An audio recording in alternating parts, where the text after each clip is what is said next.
एक खूबसूरत और प्रस्कून शहर के किनारे एक नया पानी का पार्क तामीर किया गया था।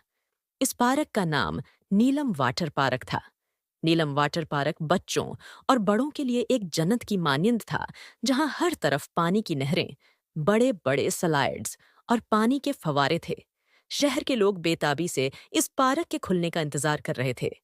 जब पार्क का इफ्तिताह हुआ तो पूरे शहर में खुशी की लहर दौड़ गई। बच्चे और उनके वालिदैन सब पार्क की तरफ दौड़ पड़े।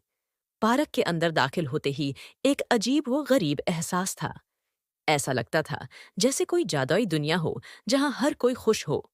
पार्क का सबसे बड़ा और दिलचस्प हिस्सा फहनेली मौजर कहलाता था, जो एक देवहीकल स्लाइड थी जो सीधी नीचे जाकर एक बड़े पानी के तालाब में गिरती थी।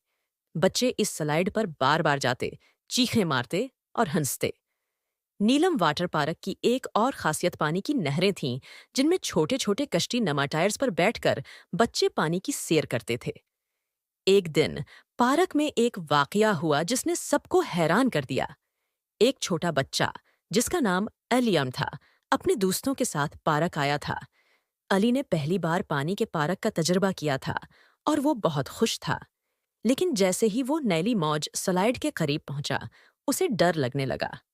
स्लाइड बहुत आंची और तेज थी और अली को लगता था कि वो इस पर नहीं जा पाएगा। अली के दोस्तों ने उसे हिम्मत दिलाई, लेकिन वो फिर भी डरता रहा। आखिरकार पार्क के एक नगरा ने अली को देखा और उसके पास आया।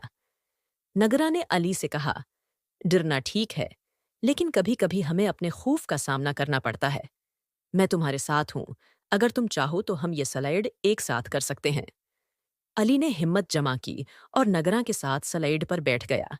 जैसे ही स्लाइड शुरू हुई, अली ने अपनी आंखें बंद कर लीं, लेकिन जब वो पानी में पहुंचा तो उसकी चीखें खुशी में बदल गईं। उसने देखा कि डरने की कोई बात नहीं थी और वो खुशी से हंसते हुए बाहर निकला।